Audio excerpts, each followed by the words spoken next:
RG bucket list और not your type Indian animation YouTube के दो बड़े जाइंट्स हैं, लेकिन पिछले कुछ महीने पहले इनडायरेक्टली सही बट इन दोनों के अंदर ही बीस्ट वॉर्स हो गई थी और पूरे एनिमेशन सीन में एक तरीके से ये आर्गुमेंट उठ गया था कि भाई पैसा बड़ा या फिर आर्ट। और क्योंकि इतने सारे लोग, इतने सारे क्रिएटर्स, इतने सारे किड्स इन दोनों को देख के अपना खुद का एनिमेशन कंटेंट शुरू करना चाहते हैं, उन सब के लिए आज ये वीडियो बनाई है। ध्यान से देखना इसको, पूरी वीडियो में टाइम स्टैम्प्स दिए हुए हैं और इतनी गारंटी मैं अभी से दे रहा हूं कि वीडियो के एंड तक मनी वर्सेस आर्ट में बड़ा क्या है और क्यों तुम्हें आज के टाइम पे आरजी बकेट लिस्ट या फिर नॉट योर टाइप को रेप्लिकेट नहीं करना है। तुम्हारे सारे डाउट्स 1000% सॉल्व होने वाले हैं। और जानता हूं थोड़ी बड़ी बात कह रहा हूं, लेकिन ऐसी वीडियो तुम्हें पूरे इंडियन यूट्यूब पे दूसरी नहीं मिलने वाली। अब इससे पहले मैं इस वीडियो के अंदर कोई और जानकारी दूं, दोनों बड़े यूट्यूबर्स की इतनी ऑडियंस मेरे पीछे चाकू तलवार लेके पड़ जाए, भाई मैं आपको पहले बताना चाहता हूं या क्लियर करना चाहता हूं कि इस वीडियो को मैं दो पार्ट्स के अंदर डिवाइड कर रहा हूं। पहले वाले पार्ट के अंदर बात करेंगे या फिर मैं बोलूं कि इस चीज को क्लियर आउट कर देंगे कि मनी और आर्ट,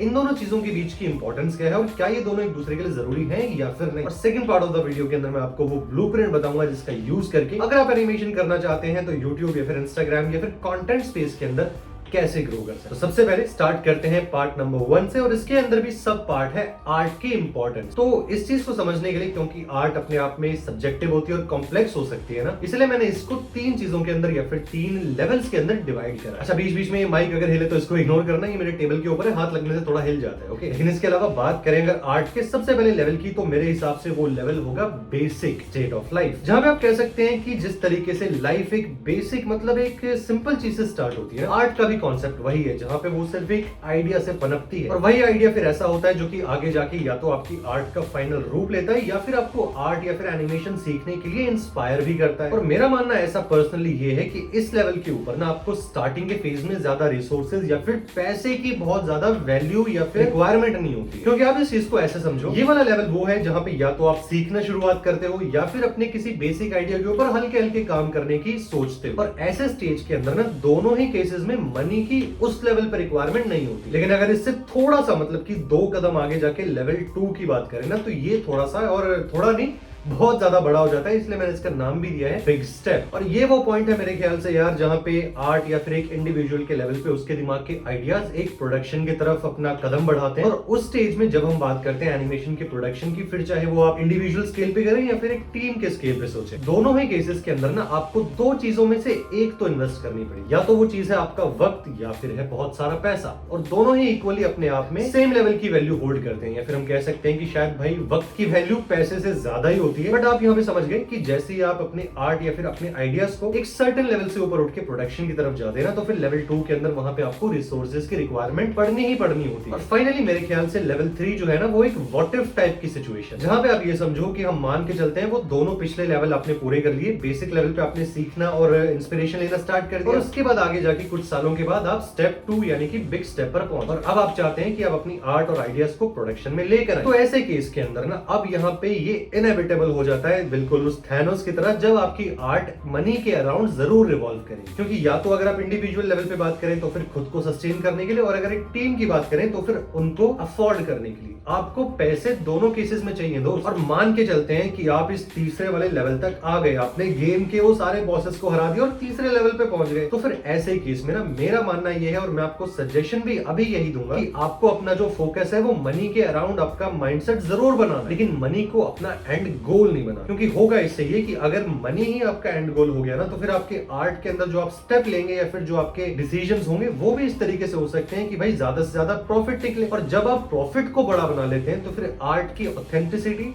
और उसकी यूनिकनेस वहां पे दांव पे आ जाती है। एंड दैट्स व्हाई लेवल 3 के अंदर आपको करना ये है, या फिर आप जब कभी पहुंचे तो फिर आप ये कीजिएगा कि पैसे को एज अ टूल के तरीके से समझिए। और अगर एक और थोड़े से बढ़िया एग्जांपल के तरीके से बताऊं, तो मान लीजिए कि आप एक जिस गाड़ी में बैठे हैं ना, और आप उस गाड़ी की बैक सीट में, तो जो ड्राइवर आपकी गाड़ी का है वो होना चाहिए आपकी आर्ट, और वो जो सड़क है नीचे वो होना चाहिए पैसा। अगर ड्राइवर बढ़िया नहीं होगा तो फिर आपकी गाड़ी ठुक जाएगी, और अगर सड़क सही नहीं होगी तो भी गाड़ी ठुक जाएगी। तो दोनों चीजें एक दूसरे के ऊपर को इंडिपेंडेंट होती है दोस्त। और फाइनली अब मेरे ख्याल से यहाँ पे जब ये आर्ट वर्सेस मनी के तीनों लेवल मैंने आपको समझा दिए और आपको दोनों की इंपॉर्टेंस और दोनों की एक दूसरे के ऊपर को इंडिपेंडेंसी प्रूव हो गई, अब बात करते हैं आरजी बकेट लिस्ट और नॉट योर टाइप के ऊपर थोड़ा ढंग से बैठ। और दोनों के केस में ही आर्गुमेंट ये उठ सकता है कि यार कैलिबर भाई, जब आर्ट और मनी के ये तीन लेवल्स हैं तो क्या ये तीनों लेवल आरजी और एनवाईटी के केस में नहीं होंगे? तो बिल्कुल मेरे दोस्त, आपका ऐसा सोचना बिल्कुल सही है, क्योंकि आरजी और एनवाईटी दोनों एक दूसरे से भले ही आर्ट स्टाइल, कंटेंट को लेकर उनकी अप्रोच, ऑडियंस के बीच में उनका ऑरा सबके अंदर अलग हो सकते हैं, लेकिन इन दोनों यूट्यूबर्स के बीच में ना एक बहुत ही मेजर ऐसा कॉमन फैक्टर है जो कि इन दोनों को आप कह सकते हैं कि एक सीधी स्ट्रिंग के साथ जोड़ता है। येट अगेन ये स्ट्रिंग बनी है आर्ट और मनी के उस कॉम्बो से, और दोनों ही केसेस के अंदर या फिर इन दोनों यूट्यूबर्स के बीच में हमें ये कॉम्बो बहुत ही ज्यादा विजुअली देखने को मिलता है, जहां पे एनवाईटी इस कॉम्बो का यूज करके एक टीम को बना चुका है और वहां पे अपने चैनल और अपने आर्ट के अंदर कंसिस्टेंसी को मेंटेन करने में सक्सेसफुल हुआ है, जिससे मेरा एक वो पॉइंट जो मैंने आपको थोड़ी देर पहले बताया वो कंफर्म हो जाता है कि money makes your art stable. अगर रोड सही बनी होगी तो फिर आपकी गाड़ी स्मूथ चलेगी। याद आया वो एग्जांपल? और वहीं अगर बात करें आरजी के केस में, तो फिर being a YouTuber myself and as an artist myself, वो बात अलग है यार कि आप लोग वीडियो देख लेते हो, सब्सक्राइब नहीं करते, इसलिए मैं आरजी के लेवल पे नहीं पहुंच पाया। बट इन सब चीजों के अलावा क्योंकि मैं यूट्यूब स्पेस के अंदर पिछले लगभग 5.5 सालों से काम कर रहा हूं, तो मुझे पता है कि बिहाइंड द सीन जब आपके पास आरजी बकेट लिस्ट के लेवल के numbers of subscribers and consistent views आते हैं ना, तो बिहाइंड द सीन आपके पास बैकएंड में जो डील्स और स्पॉन्सर्स को आप रैकिंग करते हैं, उससे होता ही है कि आपके पास एक स्टेबल सोर्स ऑफ इनकम बन जाता है। और आरजी के केस में ठीक वैसा ही हुआ है, जहां पे मैं आपको गारंटी के साथ या फिर विद प्रूफ तो नहीं बता सकता, लेकिन इतना जरूर कह सकता हूं कि over the period of time जितने ज्यादा व्यूज एंड जितना ज्यादा रीच आरजी अपने कंटेंट के अंदर लेके आ पाया ना, उन सब चीजों की वजह से कलेक्टिवली उसके पास जो brand deals and over the period of time ये जो यूट्यूब की तरफ से रेवेन्यू के सोर्सेज से जो चीजें जमा हुई हैं, उन सब चीजों की वजह से आरजी बकेट लिस्ट एक फाइनेंशियल अपॉर्चुनिटी में हम सबसे थोड़ा सा ऊपर बैठता है। और आप समझ सकते हैं कि ये थोड़े से मेरा मतलब है काफी ऊपर बैठ जाता है, क्योंकि जब आप कलेक्टिवली इतने सालों के अंदर रेवेन्यू स्ट्रीम के उस डेटा को कंबाइन करते हैं ना, तब आपको पता चलता है कि बिहाइंड द सीन भाई, एंड दैट्स व्हाई जब ये नंबर सीरियस होता है, जब आपके पास रेवेन्यू स्ट्रीम का वो डेटा इतने सालों में एक्यूमुलेट हो जाता है ना, तो आपके पास एक तरीके की फाइनेंशियल स्टेबिलिटी आती है जो कि मासेस में बाकी आर्टिस्ट के पास शायद उस लेवल पे नहीं। और ऐसी स्टेबिलिटी का एक डायरेक्ट आउटकम होता है एक लग्जरी, जो कि है आपका वक्त। और याद करो, मैंने अभी थोड़ी देर पहले कहा था कि पैसा और वक्त दोनों एक दूसरे के लेवल के वैल्यूएबल होते हैं, और ऐसे में जब आपके पास वो फाइनेंशियल स्टेबिलिटी होती है, तो फिर आपके पास लग्जरी ऑफ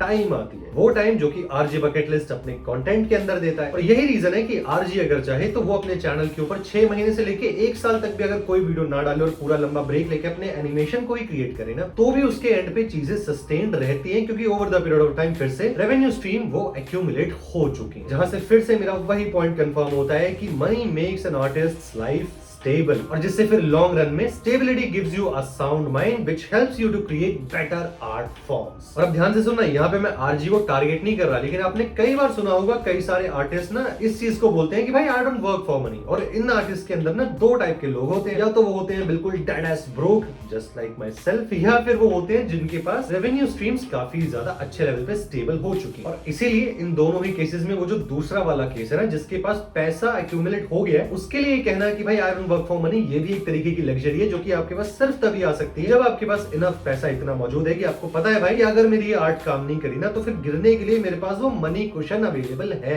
और बहुत कम चांसेस में आपको ऐसा आर्टिस्ट मिलेगा जो कि जोक नहीं कर रहा हो, वो सच में ब्रोक हो, आर्ट को लेके सीरियस भी हो, लाइफ को लेके रैशनल भी हो, और वो वहां पे ये बात बोल दे कि भाई मैं तो पैसे के लिए काम करता ही नहीं। लेकिन at the end of the day real world के अंदर हर एक बड़ा आर्टिस्ट, हर एक बड़ा स्टूडियो, हर एक बड़ी प्रोडक्शन कंपनी और दुनिया की हर वो प्रोमिनेंट आर्ट, फिर चाहे वो ड्रैगन बॉल से लेके किसी म्यूजियम के अंदर खड़ी कोई मूर्ति भी क्यों ना हो ना, आर्ट की दुनिया भाई मनी के अराउंड ही घूमती है। और आप इस चीज को जितना ज्यादा जल्दी समझ लेंगे और जितना ज्यादा इसकी सीरियसनेस को अपने दिमाग में उतार लेंगे ना, आपके लिए लॉन्ग रन में दौड़ना और आसान हो जाएगा। क्योंकि पैसे से नफरत करके आप अपनी आर्ट को ग्लोबल स्टेज पे नहीं लेके जा सकते। वो बात अलग है कि आपकी आर्ट में इतना दम था कि कोई बड़ा प्रोड्यूसर या कोई बड़ा स्टूडियो आपको जरूर वहां से उठा सकता है, लेकिन at the end of the day वो बड़ा स्टूडियो भी तो उसके अंदर पैसे लगाकर ही उसको लार्ज स्केल पे बनाएगा ना मेरे भाई। तो समझ गए आप? ऐसे नहीं तो वैसे आपकी आर्ट जब तक पैसे के साथ कंबाइन नहीं होगी ना, वो ग्लोबल स्टेज पे उस लेवल का इंपैक्ट नहीं कर सकती जो कि एग्जांपल के लिए एवेंजर्स एंड गेम ने कर दिया, ड्रैगन बॉल ने कर दिया, वन पीस ने कर दिया। हर एक प्रोमिनेंट आर्ट के पीछे बहुत बड़ी मनी मशीनरी होती ही है। तो समझ लो इस बात को बहुत ढंग से कि पैसा आपका दुश्मन नहीं है, ये आपकी आर्ट की नसों में दौड़ती लाइफलाइन है। और इस लाइफलाइन की दौड़ में जो एट द एंड आपका गोल होना चाहिए ना, वो ये होना चाहिए कि पैसे को विलेनिफाई नहीं करना है। आपको बस यहाँ पे ये अंडरस्टैंडिंग डेवलप करनी है कि पैसा मेरा दुश्मन नहीं है, मैं बस उसको एज अ टूल के तरीके से इस्तेमाल करूंगा और अपनी आर्ट को जितना हो सकता है ऑडियंस के बीच और लोगों के बीच में इम्पैक्ट बनाने के लिए लार्ज स्केल पे क्रिएट करूंगा। और अब अगर मैं करूं थोड़ी सी यहाँ पे ब्लूप्रिंट या कंटेंट की बात, तो अगर आप ये सोच रहे हैं कि भाई मैं भी आरजी बकेट लिस्ट को देखता हूँ, नॉट योर टाइप को देखता हूँ और एनिमेशन तो मैं भी जानता हूँ, और मैं से मेरा मतलब तुम्हारी बात कर रहा हूँ मैं, तो कभी ना कभी आपके दिमाग में ये आइडिया आया होगा यार कि जो कंटेंट ये बनाते हैं ठीक मैं भी वैसे ही बनाता हूँ और यूट्यूब के ऊपर भाई दबा के मिलियंस में व्यूज ले लेता हूँ। तो यहाँ पे जरा बैठ के आराम से बात करते हैं कि क्या आपको आरजी या एनवाईटी की सक्सेस को रेप्लिकेट करना है या फिर नहीं। तो सिंपल सा एक जवाब मेरे भाई, बिल्कुल भी कोशिश मत करना इन दोनों की ग्रोथ को रेप्लिकेट करना तो दूर की बात। मैं तो आपको ये बोलूंगा कि इनकी आर्ट से इंस्पिरेशन तो जरूर लो, लेकिन इनके नक्शे कदम पे चलने की कोशिश बिल्कुल मत करना, क्योंकि सिंपल सा लॉजिक यहाँ पे है कि आप नहीं चल पाओगे। और इस बात को कहने से मेरा मतलब ये नहीं है कि आपके अंदर शायद इनसे टैलेंट कम है, हो सकता है कि आप टैलेंट एंड स्किल वाइज इन दोनों के भी मास्टर बन के उभर, लेकिन जिस चीज की मैं बात कर रहा हूँ वो है एक तरीके का सिनेरियो जो कि शायद आपके फेवर में नहीं है लेकिन इन दोनों के फेवर में बहुत तगड़े लेवल पे था। वो फेवर्स मेरे दोस्त दो हैं, सबसे पहला तो है टाइम और दूसरा है द अर्ली मूवर्स एडवांटेज। तो बात असल में ये है कि जब मैं इन दोनों के चैनल देख रहा था ना, मुझे ये पता चला कि दोनों के चैनल भाई 2017 और 16 के अराउंड में बने हुए हैं, और मेरे ख्याल से ये वो टाइम था जब ये दोनों के दोनों या तो अपने स्कूल में थे या फिर अपने कॉलेज के अर्ली ईयर्स में थे। और हर किसी इंसान की लाइफ में यही वो टाइम होता है जब उसके पास टाइम ही बहुत होता है। समझे आप इस चीज? जब आप अपने स्कूल में होते हैं, कॉलेज में आना शुरू कर रहे होते हैं, तो फिर आपके पास रिस्पॉन्सिबिलिटी सर पे उतनी नहीं होती, आपके पास वक्त बहुत होता है और आपके पास एनर्जी अपने यूथ की बहुत होती है। तो इससे हुआ क्या कि जब इन दोनों ने अपने उस टाइम पे चैनल्स को स्टार्ट किया ना, तो फिर इनके पास वो आर्ट को परस्यू करने की और फ्रैंकली बोलूं तो अपनी आर्ट को एग्रेसिवली परस्यू करने की एनर्जी और वक्त दोनों थे। लेकिन इनकी इस पूरी डिश के अंदर असली मसाला तो ऐड तब हुआ जब ये लोग 2016 और 17 में YouTube पे उतरे, क्योंकि 2016-17 का YouTube एल्गोरिदम आज से तो भाई बहुत ही ज्यादा, मैं ये नहीं बोलूंगा इजी हुआ करता था, लेकिन हाँ ये जरूर है कि वो एल्गोरिदम रिवॉर्डिंग ज्यादा था। YouTube इंडिया के अंदर नया नया आया था, इतनी सारी ऑडियंस YouTube पे अलग अलग चीजें देख रही थी, और ऐसे में जब उन सारी ऑडियंस के बीच में इन दोनों की ये एनिमेशंस आते हैं और दोनों की ही जो कंटेंट की थीम थी ज्यादातर वो स्कूल लाइफ और पर्सनल स्टोरी टाइम के अराउंड रिवॉल्व होती है ना, तो मिलियंस ऑफ लोग उससे रिलेट कर जाते हैं, जिससे होता ये स्टार्टिंग में एल्गोरिदम का रिवॉर्ड और यहाँ से ऑडियंस की इनके अंदर इंटरेस्ट, दोनों का ऐसा तगड़ा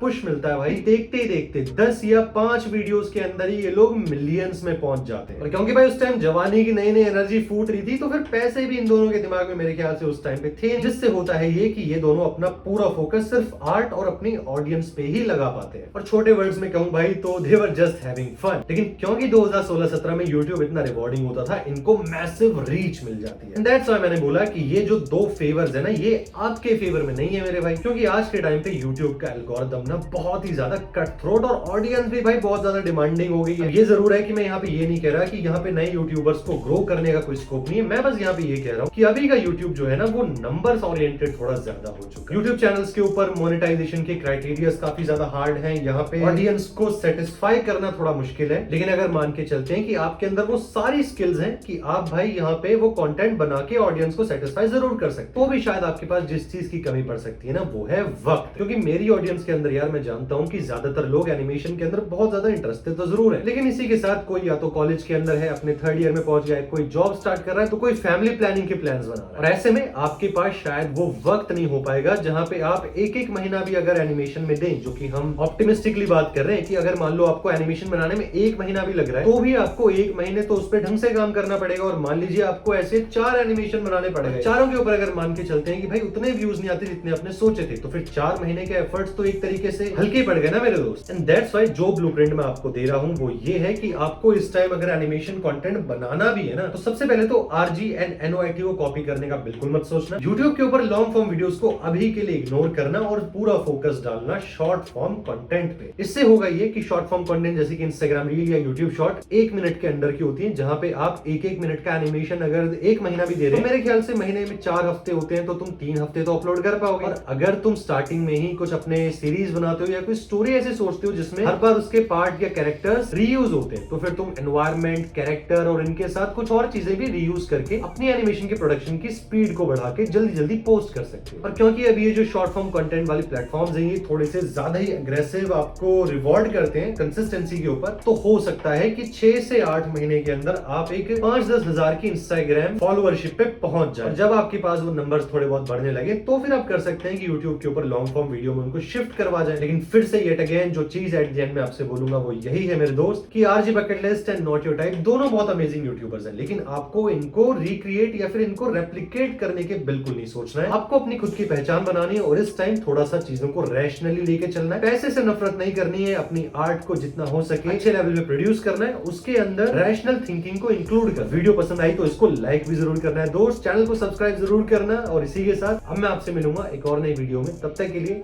thank you so much for watching.